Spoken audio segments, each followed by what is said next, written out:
I'm starting right now. Hello everyone. I hope and I believe you all are doing great. This is Dr. Arya, your pathology faculty. Today we will be studying about the small intestine. Okay. From a small intestine, you will be getting a short note. You will be getting a short note. So prepare this topic in such manner only. Let's study about the normal structure. So you know that the small intestine has what? MS. So your small intestine already have a super specialization degree, that is MS. What is MS? MS means it has mucosa which has villi and crypts. Then it has submucosa which have blood vessels and lymphatics, and it has muscularis, propria and serosa layer. These are the four layers of your small intestine, that is MS. Okay.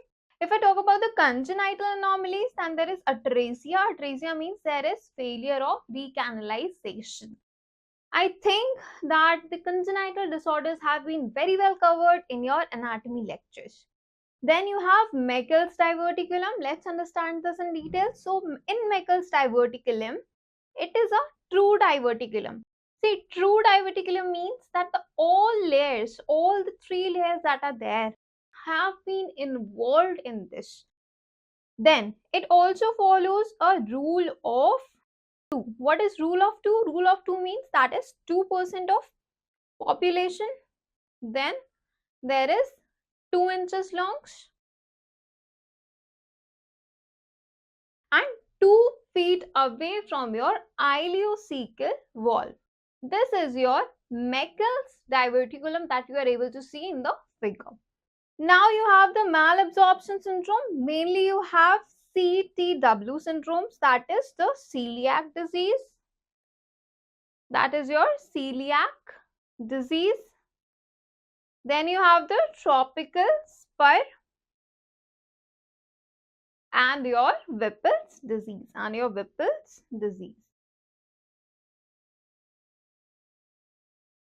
So these are the main 3. Now let's talk about the celiac disease. So your celiac disease is mainly immune mediated. So anyone who is a immunocompromised patient, these patients can develop celiac disease. There are higher chances that these patients may develop your celiac disease. If I talk about the pathogenesis, just remember HLA-DQ2. And I have told you in your journal pathology, a mnemonic. DQ2 means the Queen's Dairy. The Queen's Dairy. Okay. In the histology, you have the villus atrophy, crypts hyperplasia and lymphocytes.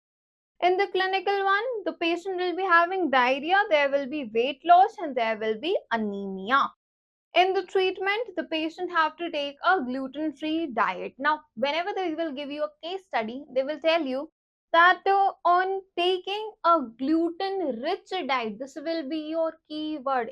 On taking a gluten-rich diet, my patient is developing the symptoms of diarrhea. You should think that we are dealing with the disease of celiac disease. Next is your tropical spur.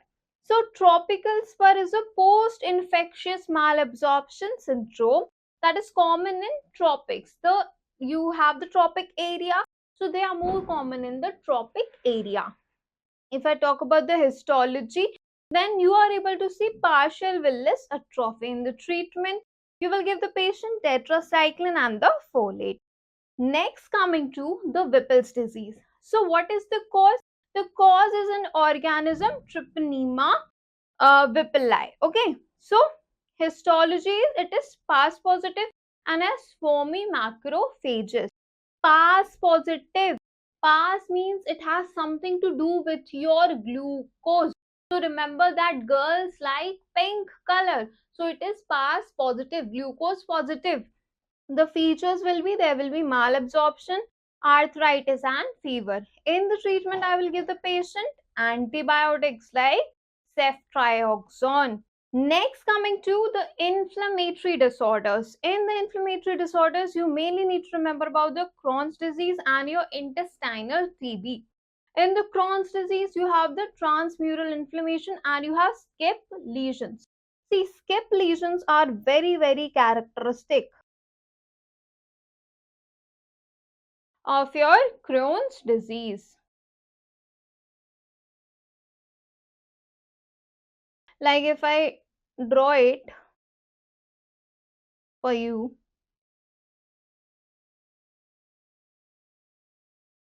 so like these are my lesions. Now my lesions will be over here, then over here, then over here, then over here. Not in a segment, but they will be present in a skip fashion. Next you have is the intestinal tuberculosis. Here you are having caseating granulomas, ulcers and ileocecal involvement. Next you have is the vascular disorders. In the vascular disorders you have ischemic enteritis. The causes atherosclerosis, embolism and shock. In the pathology you are able to see mucosal necrosis and hemorrhage. The clinical, it will be that the patient will present with severe pain, bloody diarrhea and gangrene. You know what gangrene is? We have dealt with gangrene in our journal pathology lectures. So if you are not aware about it, what I suggest is just go and watch that lecture.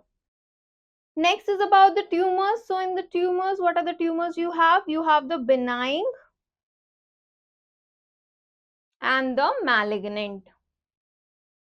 So in the benign one, you mainly have your adenomas. And in the malignant one, you have adenocarcinomas, lymphoma and carcinoid tumors. So adenocarcinoma means there's obstruction and bleeding. In lymphoma, it is mild type, and in carcinoid tumors, it is serotonin secretion is there, which will lead to your carcinoid syndrome. This is your summary table. Celiac disease, you will be having villus atrophy, then you have to advise the patient to take a gluten-free diet. Tropical spur, there will be partial villus atrophy. In the Whipples, it is PAS positive plus it has macrophages. In the Crohn's, it has granulomas and steroids will be given for the treatment. For ischemia, you have there will be necrosis and you have to give supportive care to the patient. See, I am teaching you topics in such a manner that if they will ask in short note, just write this much, it will be sufficient for you all. So we are done with this chapter. If you have any sort of doubt, please feel free to ask me. Please feel free to DM me. Thank you so much.